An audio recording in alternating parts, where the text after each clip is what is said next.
Welcome to the Innovators and Investors podcast. I'm Kristian Marquez, founder and CEO of Finstrat Management.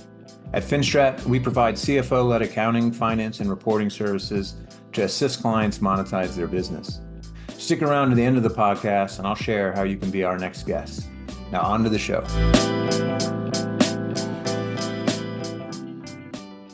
Hello, and welcome to another episode of the Innovators and Investors podcast. I'm your host, Kristian Marquez, founder and CEO of Finstrat Management. Super excited because with us today we have Bikram Bakshi, partner and investment committee member with Blue Ventures, as well as co-founder of ColoWatch. Bikram, welcome to the podcast. Thank you for having me, Kristian.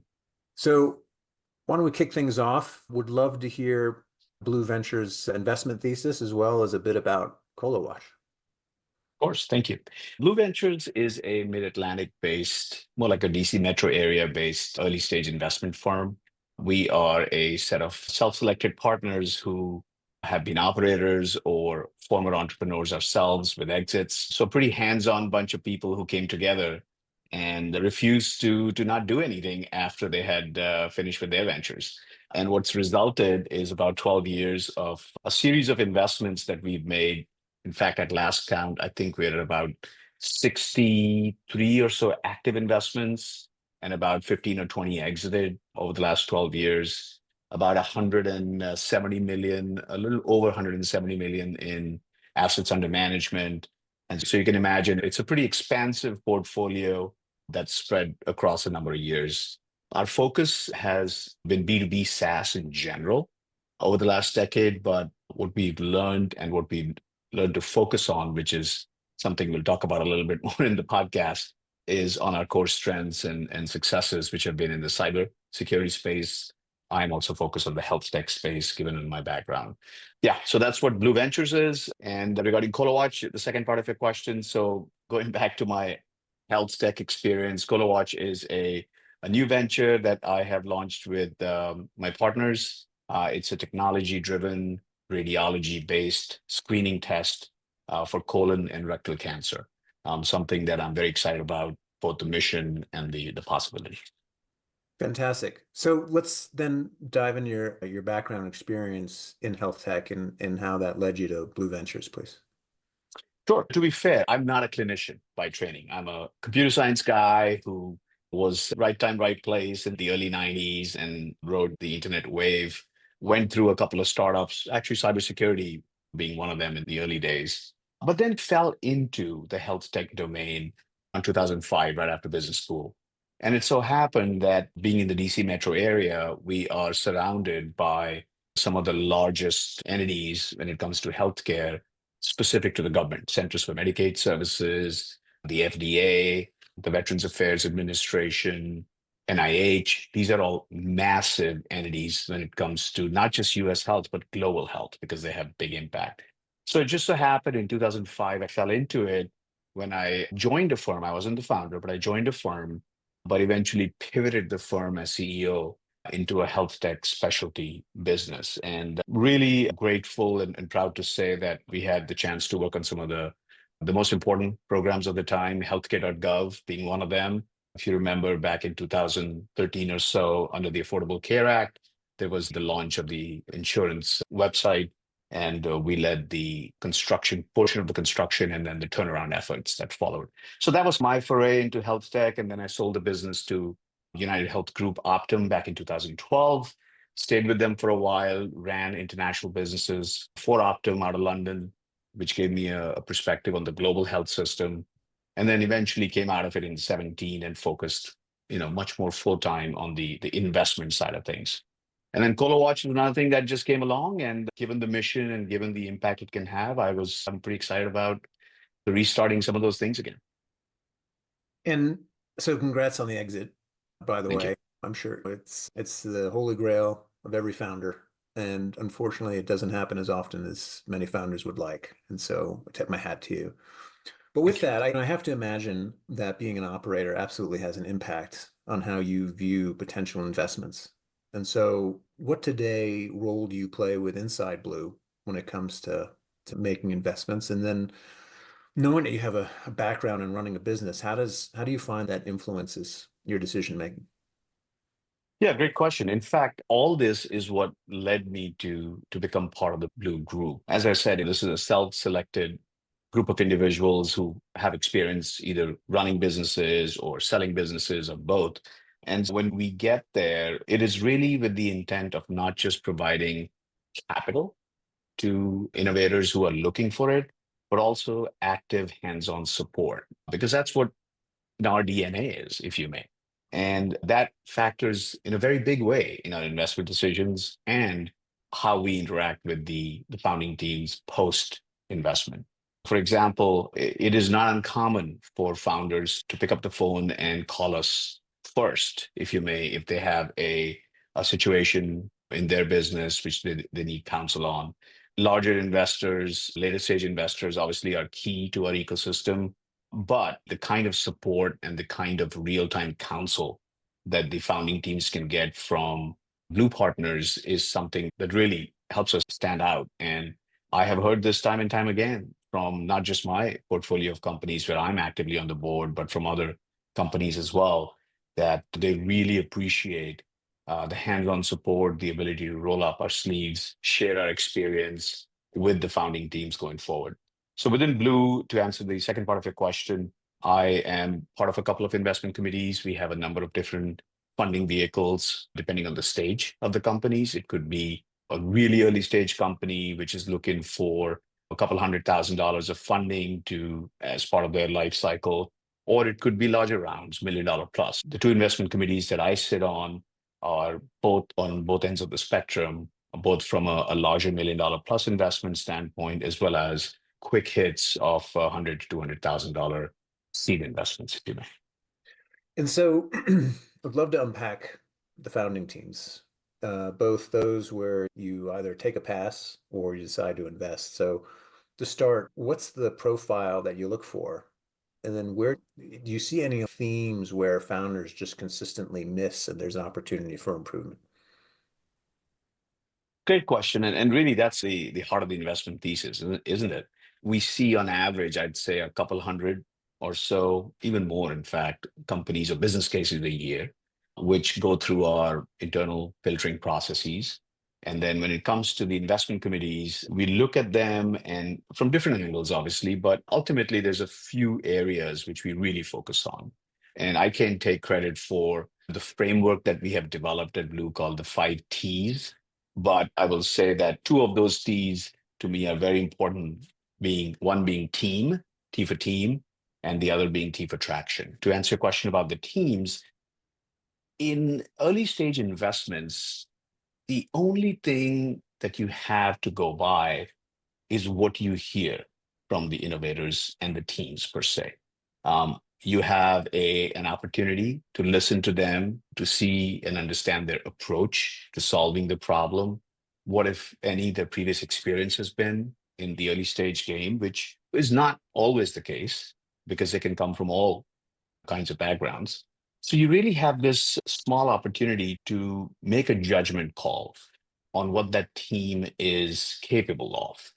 And that, I'd say, plays an outsized role in ultimately my decision making. And I'm sure talking to my other colleagues at Blue in theirs as well. It's important, very important, because every small business, every early stage business is going to go through a lots of pivots, a lots of ups and downs. It's just the nature of the space we're in. And the only thing that's going to be a constant across all that is the team, which is why it's important for us to understand the dynamics of the founding team, the references about them, how they have responded to situations in the past, how they work with each other, because it's never a one person job. As we all know, it's always a team. And it's important to have more than just a founder who is there to take these challenges head on. And the second thing being traction, which is there's a lot of great ideas out there, lots of smart people.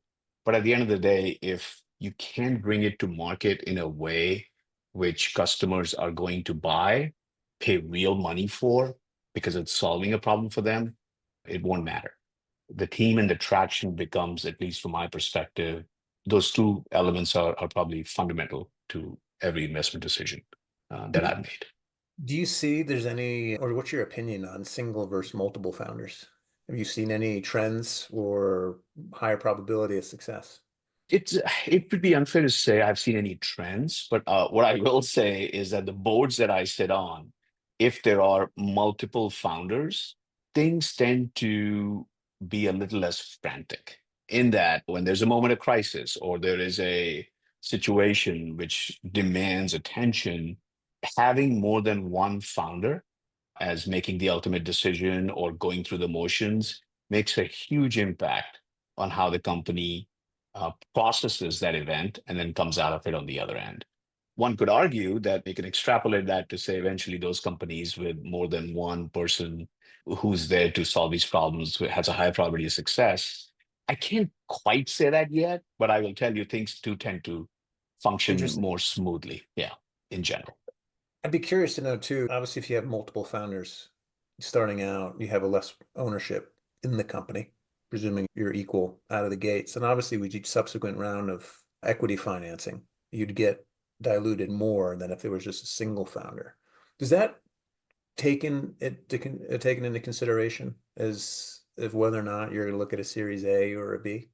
It from an arithmetic standpoint, yes, it'll make an impact. But frankly, there are just so many unknowns at this stage of life of a startup company that I think the weight that equity ownership across two or three founders carries is not as important. Okay. There's just too many other unknowns and risks.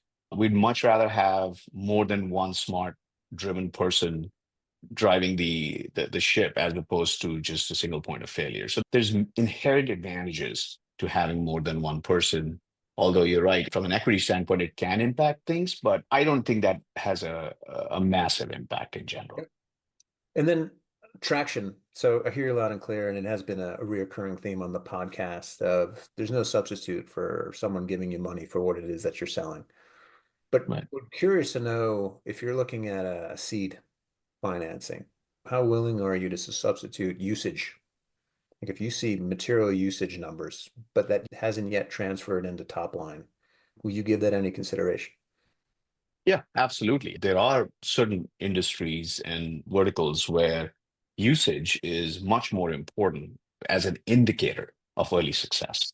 Obviously, we'd love to see revenue and real dollars Yes. coming in, but usage and usage in a meaningful way is the best proxy you can have about how sticky the concept or the product or the service is. Because if it's solving a real problem, and let's say the daily active usage or the monthly active usage or the weekly or whatever metric is being used to track usage is showing steady, healthy growth, that is huge and will absolutely be a great proxy for revenue. Yeah, for the benefit of the founders in our audience, I think it's invaluable feedback because too often I'll see a tear sheet or a pitch deck and the revenue isn't there yet, but for whatever the reason, they don't think to highlight their usage numbers.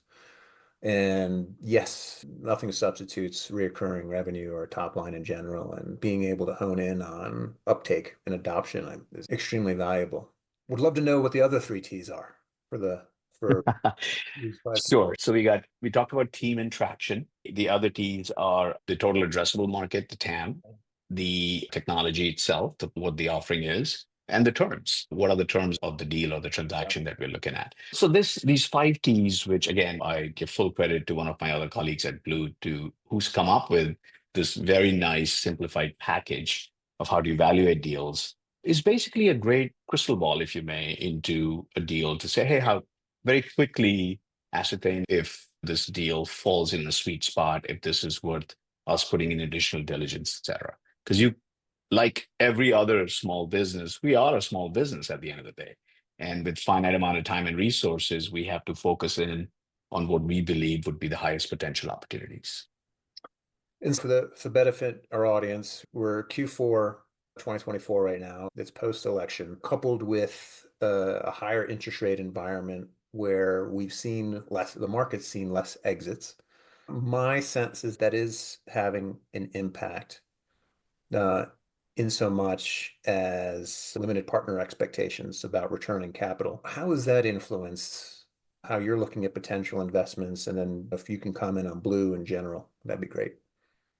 Yeah, definitely. There has been, at least over the last 12 to 18 months, a pretty significant slowdown in the upstream activities, if you may, like you mentioned, exits or IPOs or in general, because of market conditions. And that has absolutely flows downhill, has a trickle-down effect on us because we can only show success if our companies grow, prosper, exit in some meaningful way so that we can return capital to our LPs as well. So definitely has had an impact. Now, coming out of the pandemic, one of the things that we have seen, because we've obviously looked at all the numbers that you can get from different sources, a lot of the investment funds or community in general has been suffering from the same issue. So it's not we are alone. There is a little bit of a silver lining there because if everybody's having the same problem, then investors and LPs in general do tend to understand that it's a market dynamic that we can't control. But in general, we find that as long as we are true to our core thesis of staying focused on the verticals like cyber and health and B2B SaaS in general, and we are showing good portfolio health and especially growth in their revenue base, their ARR, or whatever metric we choose to measure them by, as long as we are showing steady progression, the exits will come. Investors who've been in this for a long time understand that. And that's where our operator DNA and our backgrounds help to support that thesis. But yeah, the truth is next we're hoping 25 is better. We're hoping we see more exits. And in our senses, at least early indications are that it will be better. We are certainly cautiously optimistic. Same. And you're right. The environment is not unique to any one firm. This is broad. Be curious, though, whether or not you find that it's changed the lens through which you're looking at companies. Do you find now that you're looking for more validation that, say, then in 21 or 2020 as compared to today? When you say validation, Kristen, you mean in terms of traction or? Yes. Top Okay. line growth, user adoption, making sure, has your perspective changed? Are you being any more conservative now, knowing that you want a higher probability win? So this is where I don't know how unique we are, but we pride ourselves, regardless of how unique we are in not having to change our core strategy at all, no matter what the environment is. When we were seeing a significant explosion in valuations, let's say in the 2021 timeframe, we were not looking at deals any differently. We were evaluating them using the same 5Ts framework. Did it make sense? Did it follow our thesis? Valuations were quite different back then, but our evaluation criteria really didn't change. Now, the net effect was that we didn't probably make as many investments in 21 timeframe as some of the other funds may have made, but it hasn't really changed how we operate. Now, fast forward to the last 6, 12 months, again, no change in our approach, but what we are seeing is that the valuations are becoming a lot more realistic. The fact that we weren't quote unquote overpaying, although that's a relative term, a couple of 3 years ago allows us to continue marching the same way that we've been doing. We have enough dry powder. We are not changing really any of the core metrics or methods by which we evaluate businesses. And I would say, if anything, our deal flow has accelerated in the last 12 months. That's great to hear. Yeah, it seems as if opportunity abounds. And so with that, what advice would you give to founders who are looking to raise capital for the first time? I'd go back to basics, right? Which is if you have something that you want the market to pay attention to, you have to find a way to articulate what it is. And back to the 5Ts, right? You have to present your team, your core strength as why is it that you're unique and what kind of confidence can you instill in your investors that you will be able to face the ups and downs and the challenges that'll inevitably show up.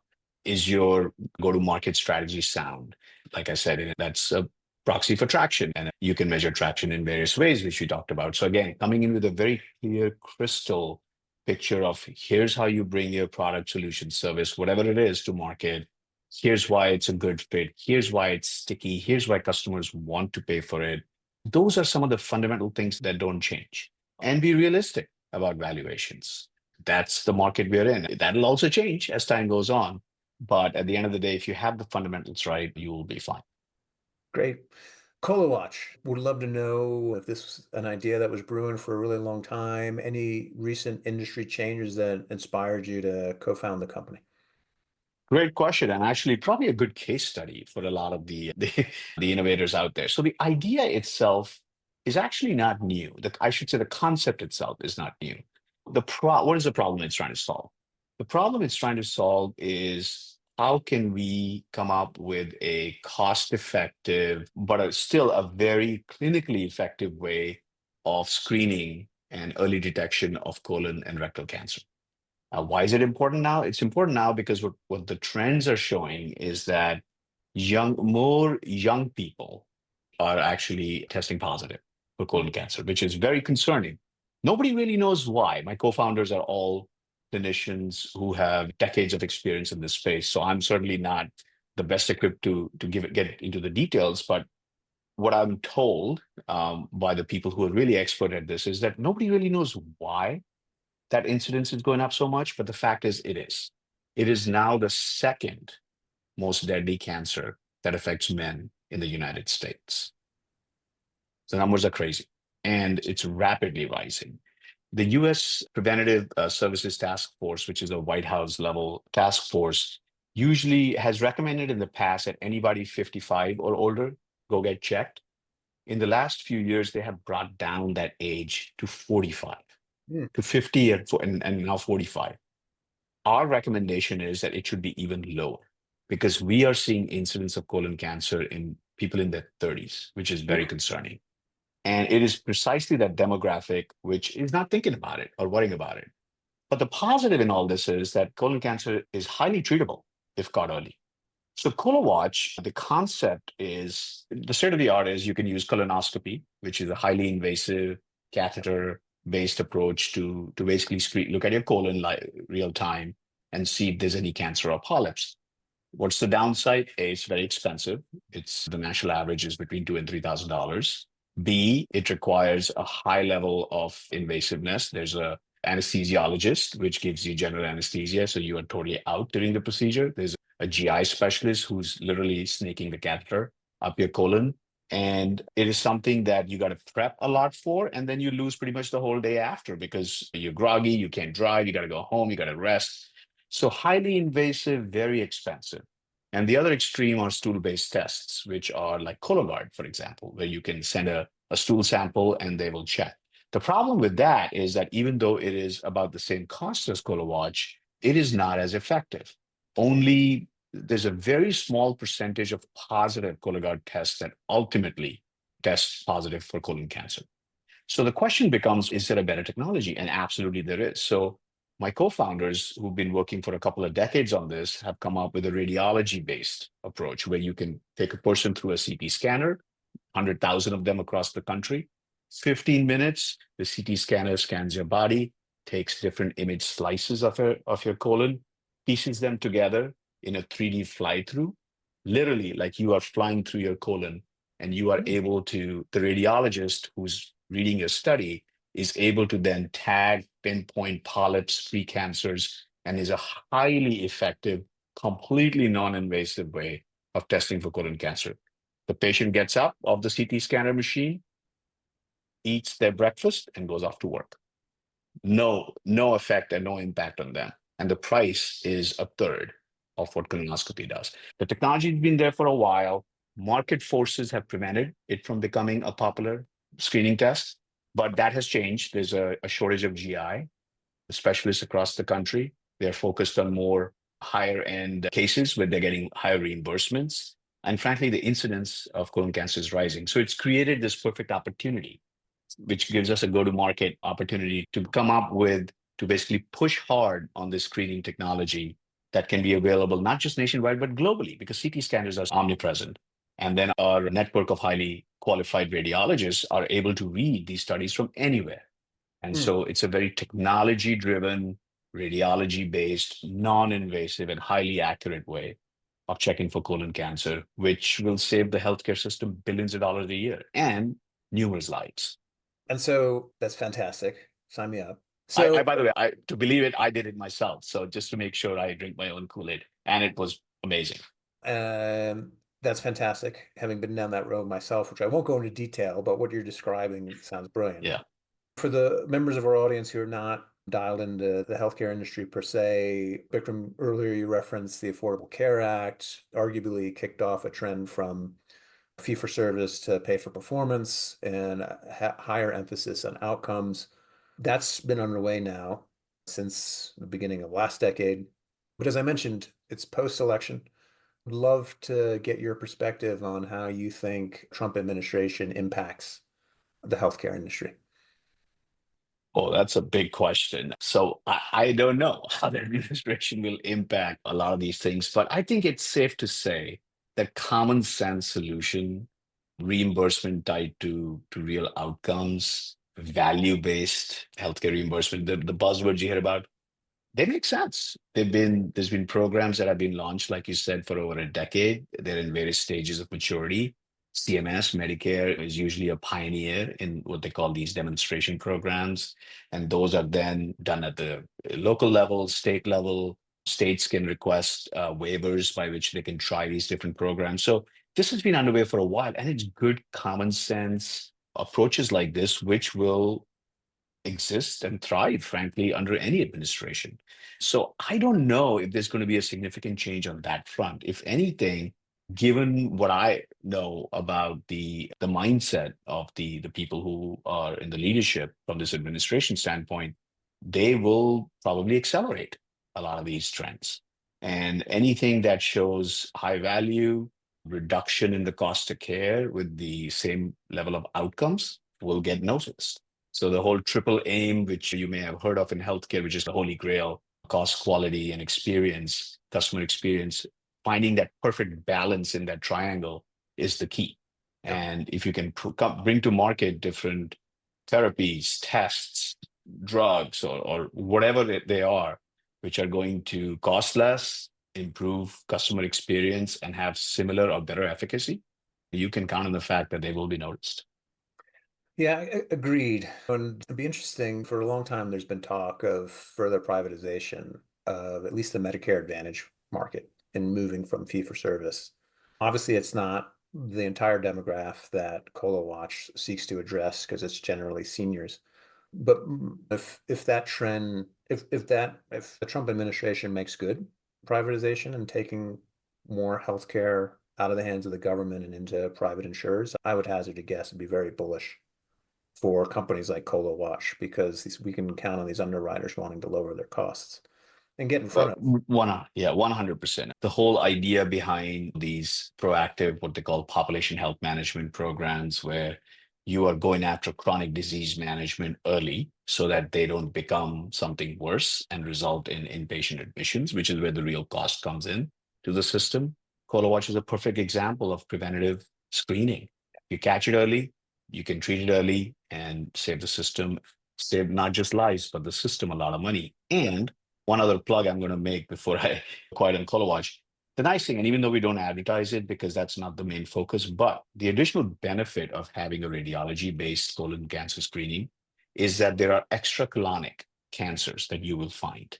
For Hmm. example, and this is my co-founding team, the clinical team tells me that for every one colon cancer that they have found in their studies over the last 20 years, they have found three other non-colon cancers Wow. in the same study. So that could be of the liver, of the lungs, of the kidneys, or whatever, because you have that cross section of the body visible to you when you are under the CT scanner. Now, I'm not pitching this as a whole body scan at all. That's not the intent. But what it does is it just highlights that you have the ability to be much more proactive about so many other things, and that will save lives.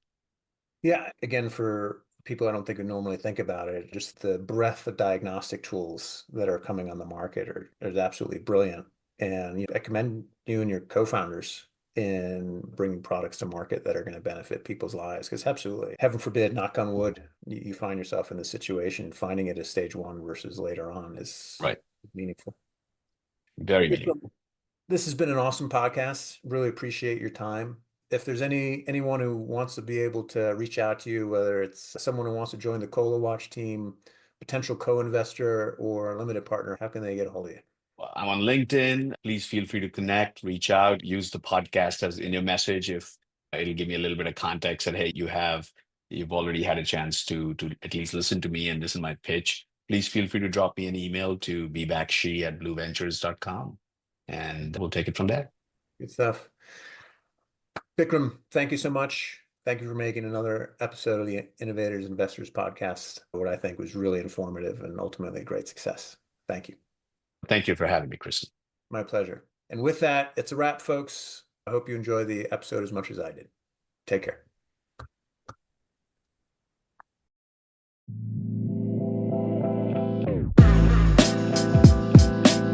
Kristian Marquez here. Thank you so much for listening to the Innovators and Investors podcast.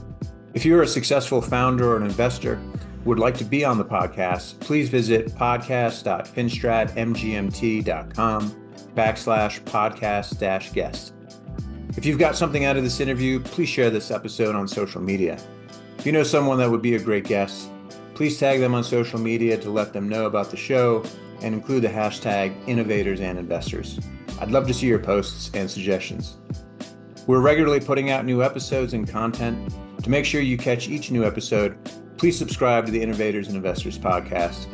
And your thumbs up, ratings, and reviews go a long way to help promote the show, and it means a lot to me and my team. Would you like to know more? Go to our website, finstratmgmt.com, or follow us on LinkedIn or on X. Our handle is @finstratmgmt. This is Kristian Marquez. Thank you for listening. Until next time.